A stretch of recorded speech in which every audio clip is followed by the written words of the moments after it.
Yeah, so obviously it's Mental Health and Wellbeing Month at Breheny. To finish off the month, we wanted to do something a little bit special and to put the message out to everyone at Breheny that they can speak up and talk to everybody about how they deal with stress and mental health.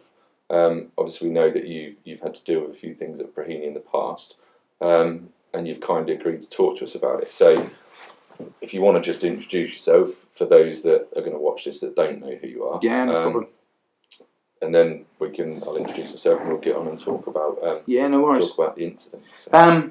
Yeah, Richard Pelling. I've been a project manager at Breheny. He's been here for 37 years. Started as a chairman back with Dave Ling in the mid-80s, and have just worked through to where I am now, fella. And that's the story in a nutshell. Yeah, it's based out of Needham Market as well. Yeah, so, based out of Needham. I did a few years of work. I did 11 or 12 years working away out of the Needham area, but for jobs predominantly from the Needham area.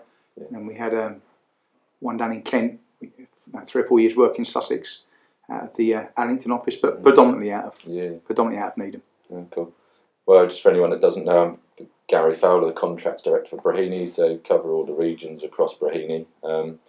Despite not being in Needham for very long, I know Richard very well, and he's a perfect candidate for having this conversation today. So, over to you, really, Rich. Do you want to talk through the incident and a bit of a backstory? Of course. We was working away from home. It was about 2010, 2011. I think it was late 2010. We were undertaking a large infrastructure package for countryside down in Bicester in Oxfordshire. It was a Friday. It was a bank holiday weekend, end of May. Coming to the end of the day, the site was a huge site, so we had a minibus that used to travel a site to pick everybody up at the end of the day. Like I said, it was about 4:30, 4:45. The bus was picking up a group of lads, and we also had numerous subcontractors on site, but we had a street lighting subcontractor installing columns on the 278 works.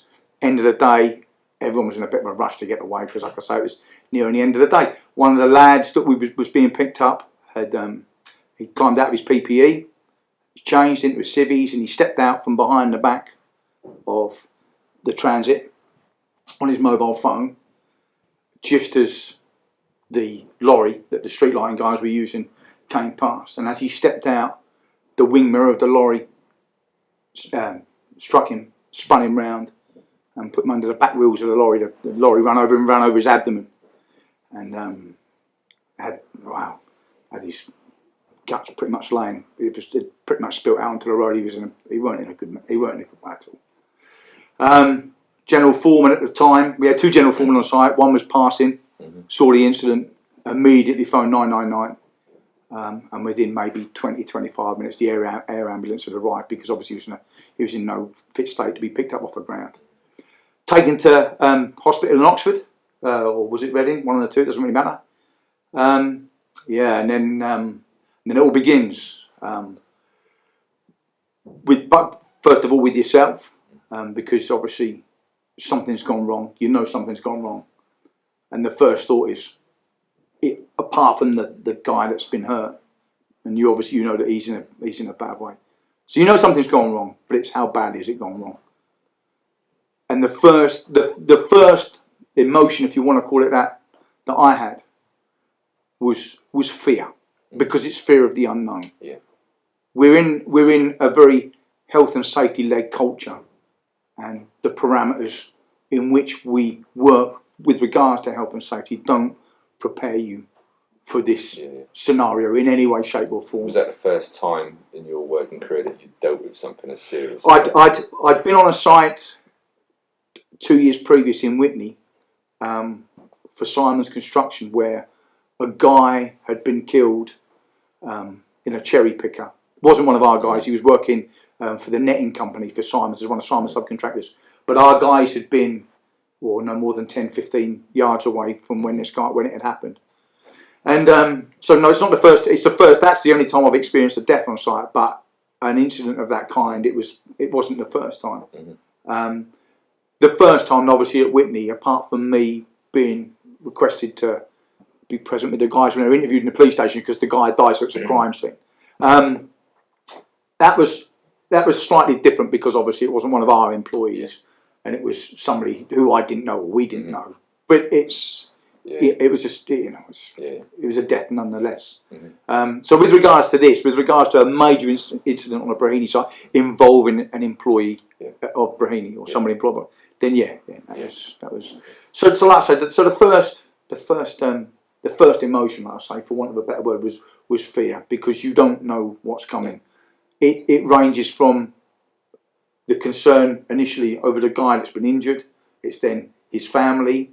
It's then what's going to happen to you, because as the project manager and as the leader of such of the team on site, then this isn't the time when you get pats on the backs for things going well. This is the time when you're going to get, you know, you're going to get kicked, and you don't know how hard you're going to get kicked. So that was the first thing, because obviously we know the HSE are coming. We know that there's questions going to be asked.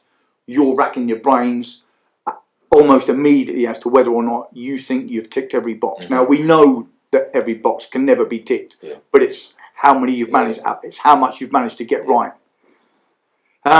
So I chose to go home that evening because I was working away from home, so I was away from the family. I didn't want to stay in an empty house on my own because I knew that things were serious. So I went home, didn't sleep very much, got up about 3 o'clock in the morning, drove back because the HSE had told us that they'd be on site at some point on a Saturday morning. We didn't know when, because they don't normally operate on a Saturday morning. It's only in exceptional cases. So I arrived back on site at about 7:30 and immediately went to task with paperwork, what I thought I'd need for when the HSE turned up and the questions that were going to be asked.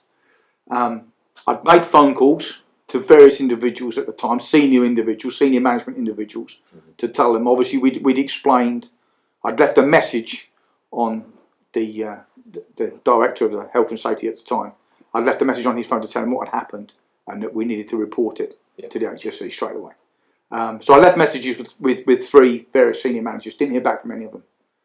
And immediately your thought is, right, now I'm on my own here, and I'm going into bat here for everyone, you know, because you feel, when that's happened, like I said at the start, something's gone wrong. It's how badly has it gone wrong? I mean, how did that make you feel, the fact that an incident like that happened and you were on your own? To be fair, Gary, at the time, you have the initial. I was angry at first because I thought to myself, well, if we're all supposed to be this fantastic team, then where's this team now? Like I said to you beforehand, it's all right getting a pat on the back when things are going well. When things go wrong and when things go badly wrong, you know there's not going to be a multitude of people behind you, but you'd expect there to be 1 or 2, just to ask, are you all right? Do you want anybody there to help you through this process? It's more the support, isn't it? 100%. 100%. So initially, when all the different thoughts are running through your head, you're thinking, right, now this just pissed me off because I'm here, I'm on my own.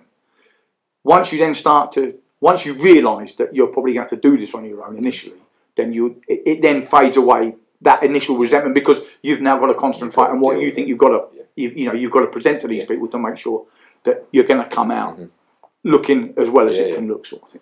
So that was the initial. That were my initial feelings. I received a phone call on the Saturday morning from one of the 3 that I'd phoned, who said, "Have the HSE been yet?" And I said, "No." And he said, "Well, whatever you do, don't lie to them." And I thought, that's about as worse a comment as you can possibly give me in a minute. So at that point, I put the phone down and thought, right, just deal with this in the best way you can, because nothing's going to change now. It is what it is. So there's almost like an inbuilt coping mechanism that allows you just to run that scenario by with yourself. So HSE turned up about 11:30. The police were there because obviously the guy that had been injured was on a life support system in hospital. If he died, it becomes a crime scene. So that I had there was a couple of policemen there, and there was a couple from the HSE, and my luck, I had the executive inspector because it was a Saturday and it was just his turn to work on a Saturday. And then I had a lady who was like almost like a good cop bad cop scenario. But to be fair, they were all right. They were good because they're human beings at the end of the day. They know that you're on a spot. Yeah. They know that not that you're in trouble, but internally within yourself, you're all over the place. Yeah. So they're not going to come and kick you around the room. The guy said to me, right, I'm going to ask you 3 questions. It's standard HSE procedure. I'm going to ask you 3 questions now, and those 3 questions will determine probably how this morning's going to go. If the guy dies, passes, then obviously it becomes a different kettle of fish. Yeah. But I'll ask you 3 questions. Those 3 questions determine where this conversation and where the next 2 or 3 hours of your life are going to go. And at that point, you think, wow, this is, we've gone beyond. We've gone beyond, like, someone dropping something on their foot, or this is big time. This is where it starts to get serious. So he fired the questions over. I answered the questions, and he said, right, fine, happy with that. He said, so what we'll do now is we'll just go into the background of the guy and, what he was doing and why he was on site and was he supposed to be on site and this and was he supposed to be on the phone? If not, had you covered these things? So all of these things, and to be fair, the majority of the questions that were asked, I answered in a manner in which I thought was acceptable, because what the HSE said when I got there is, because this is something that that people may not realise, the HSE have a bar. They set a bar at a level, and they can normally tell when entering onto a site whether it's just as a casual inspection or whether it's an investigation. They will gauge within the first 5 to 10 minutes of whether or not, or where that site sits. Yeah. Because if it's tidy and it's clean and it's clearly marked and it's well presented, then they know they're entering onto a site where the chances are the person that's looking after it knows what they're doing. Yeah. So when they come into that environment, having found it looking good, then it's that box ticked. Yeah. So that's, because sometimes it's not just about what's happened. It starts from the minute they arrive and finishes at the minute they leave. So so it lasted about 2.5, 3 hours. And like I say, the longer they were there and the longer it went on, the easier it became to cope with, because things seemed to be going not in our favour, but the right things were being said at the right times, and they were fairly confident that. And the unknown, I suppose, is starting to go away because you. It is. Yeah. So the guy, so the guy from the HSE's got a background of where we were as a site, how long we've been there, the questions that he asked, you had the answers for, and so he was quite satisfied. We go out and we have a look at where it happened and this, that, and the other. And he was and he was okay. He was quite happy with what we did. So then that came to a close. That was Saturday lunchtime by the time they'd left. And he said the HSE we'll be back in touch, because what we'll need to do is to come back during the week to carry out some formal interviews with the guy that was driving the lorry, because the guy that was run over was an Indian guy, so they needed to talk to his interpreter to make sure that, and then he came to talk to a couple of members of the site staff. So then you have a period of, like I say, it was 3 or 4 days before they came back to site. So you went home on that Saturday? Went home on Saturday lunchtime, tried to have a weekend, like you'd like to have for a bank holiday. Yeah. But everything's whirring around. It's still whirring around in the back of your mind. The anger's still there, because it took until Monday for somebody to phone up and say, how did it all go on Saturday? So you'd had 48 hours just stewing in your own, in your own feelings and your own emotions. Thursday came and went. They interviewed those that they thought they needed to interview. And to cut a long story short, as in a lot of cases, that it was down to human error.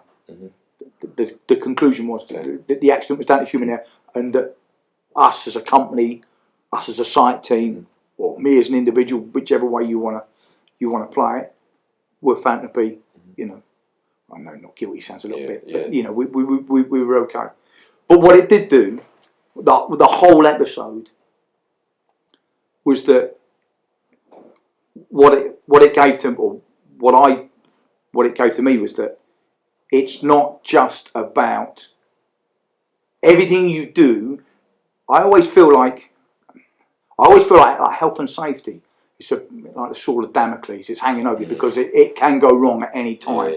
And normally, for site supervisors, the ones that are at the coalface, a majority of the time, it's something that you can't prevent. You can do your best to prevent it, Gary, but you can't prevent it 100%. And I think that a lot of accidents that that I've seen on site, when you sit down and get to the nitty gritty, you think, well, because 1 second out of his life, of the person that's suffered or has caused that, can cause a lifetime of pain, really, for others. It's a hard one because, like I said at the start, no one's geared for this situation. You can't train people for this situation because every situation is different, and every way, or everyone that deals with that situation will deal with it in a different way. Well, we were a long way from home. We didn't get a lot of visitors, full stop. So then it was the ability to be able to talk about it within the site team, because from Monday to Friday, that site team was pretty much all you had. Everybody was suffering as a consequence, whether it be the guys that he was working with, whether it was the general foreman, whether it's the engineers. When you're part of that close-knit team, everybody feels the pressure. And everybody's thinking to themselves, this is difficult, And there were tears, honestly, fella. There were tears, and there were tears from people you didn't expect them to come from as well, because everybody's human, and everybody's got that emotion inside them. Not a lot of people show it very often, but it's in there. So it was a question of like getting together and having a chat about it, because everybody needed somebody to talk to. Everybody needed somebody to talk to. And at times, that's the hardest thing, is talking to somebody or admitting that you need to talk to somebody. That's the hardest thing for individuals, because we're not normally in a position where we feel we need to talk about that sort of thing. It's an industry problem, isn't it? There's a stigma that comes with talking about how you feel. We're men. We're not supposed to talk about our feelings. Is kind of the stigma. It is, and in construction especially, the chances of something serious happening like that is more prevalent than it is in other industries. And that's why, the need to talk to people, is not something you should dismiss as being churlish or embarrassing. It's not embarrassing at all, and it's none of those. It's the fact that we all at times, everyone needs a shoulder to lean on. Everybody. Doesn't matter who you are, doesn't matter where you are, on what position you hold in the company, in life, whatever it is. Talking to somebody is it's the hardest thing to start, but it's the easiest thing to continue. How did you feel? I suppose post-event, once the HSC had done their investigation, and they determined that it was individual error. I suppose that eases your conscience. I know, having been involved in a quite serious incident myself. Every second of every day, I was asking myself, could I have done something to prevent that incident? And it got to a point of probably 2 or 3 weeks afterwards when someone phoned me up and said, "Why are you still beating yourself up about it?" And I hadn't slept for weeks. But you won't. And I said, because I'm questioning, could I have done something? They said, "Well, could you?" I said, "Well, I keep coming to the same conclusion. No, Breheny, the business, we've done everything we possibly could have done." And he said, "Well, why do you keep beating yourself up then?" He said, "Because you've done everything you can do." And I don't think it ever makes it go away. I still think about it every day now. At some point, it comes into my head about the chain of reaction of what it does to everybody in that team. I suppose it's the same to you. I mean, I know a little bit about the story that you've got, and I know how it's affected the person that's driving the lorry. And I mean, it's a horrendous story to tell the whole story, so we won't go into all the details. But I suppose it's coming to terms with it. I think, and this isn't like conceited in any way, shape, or form. But the more senior you become, the more people you're responsible for, and that level of guilt, because it is when it happens, it's guilt, because you think, well, I could have done this or I should have done that, because that's when you start overthinking things. That's when it really starts to get into your head, and you think, I'm struggling here, and you feel personally responsible for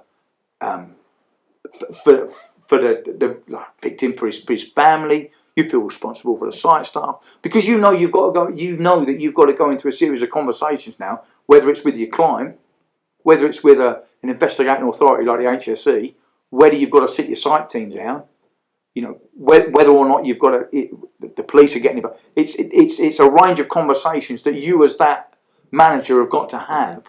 That's why you tend to overthink stuff, because there's so many scenarios that you've then put yourself in the position of that you've got that. It's not that you've got to get out of, but you've got to have an explanation for it, and you've got to prove to everybody.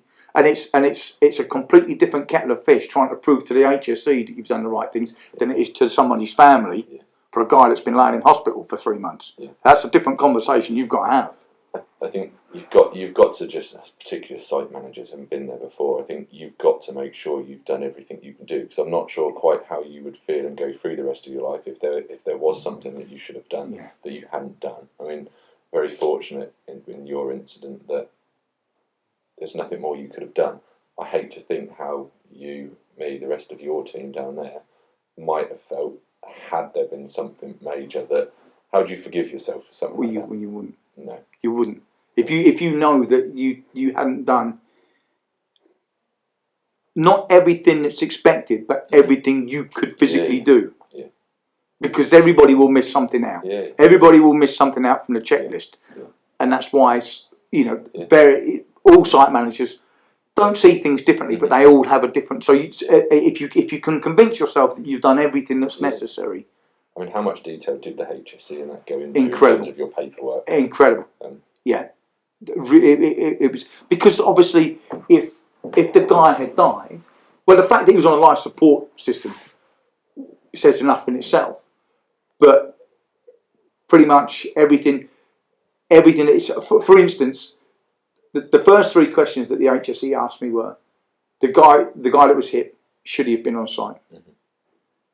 The second question was, the guy that was driving the lorry that hit him, was he qualified to drive the lorry?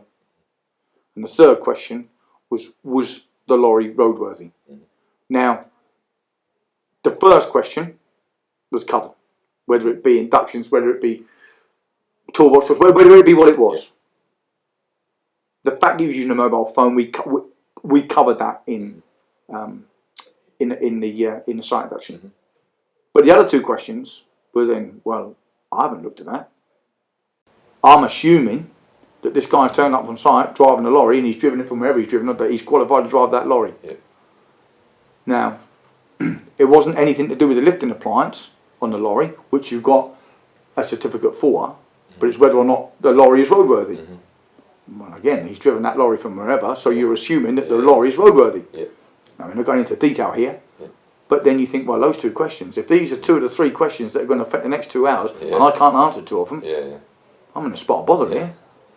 But it was, and he was, so those 3 questions didn't away. But then they watched the site induction video because they wanted to make sure that mobile phones were included in that site induction video.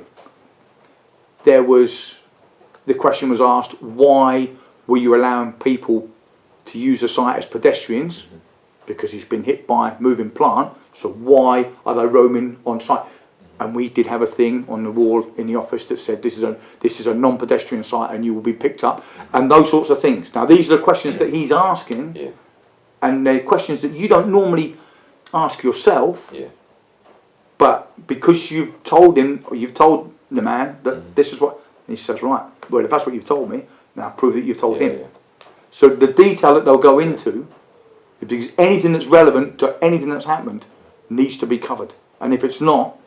And these are the things, because this is where you begin to think outside of where our procedures take us at times. Do you see? Because there's a lot of things we ask people to do, and people kind of say, well, why are we doing that? Well, we're doing it because when something goes wrong, you need that information there. Absolutely.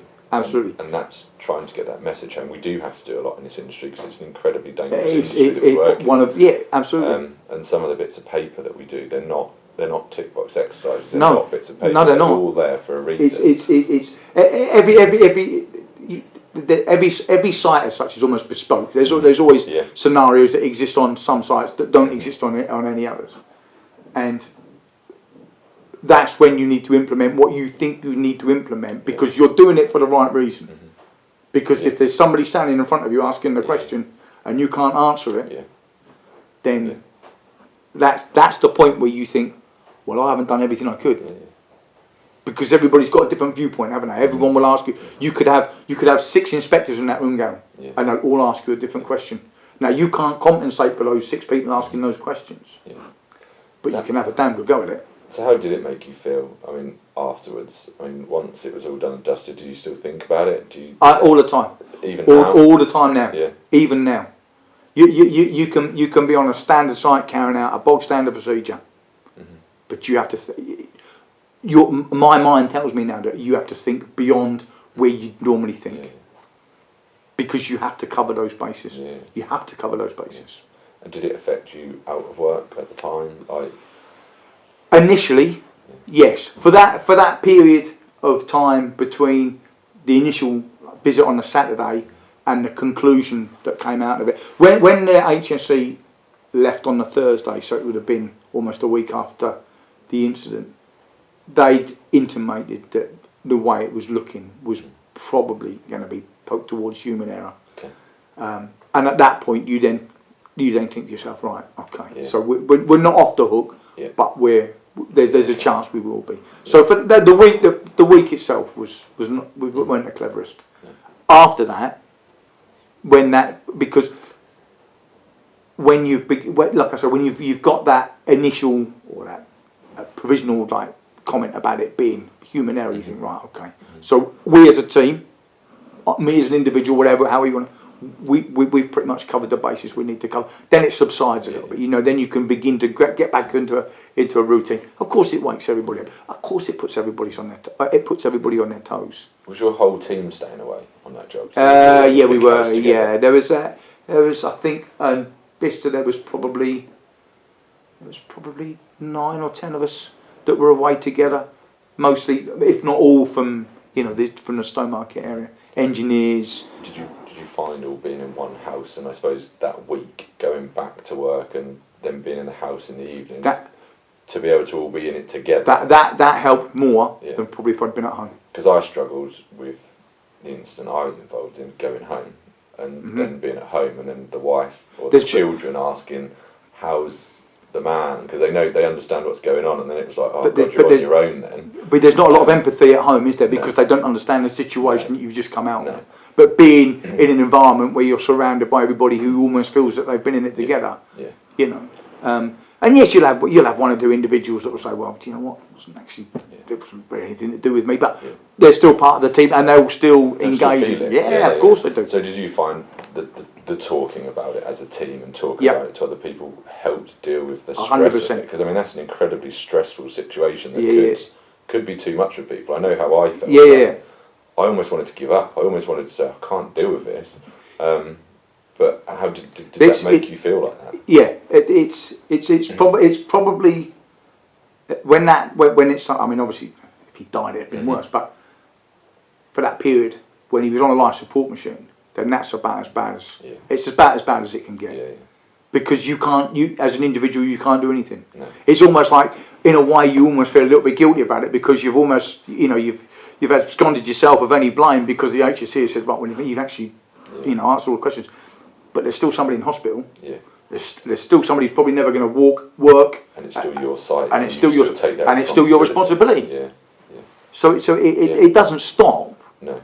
And that's why I think that it's hugely important for people just to get it off their chest, because if you don't, then it's a struggle. I think the biggest story with all of this is we work in a stressful industry that's high pressure, that's reactive.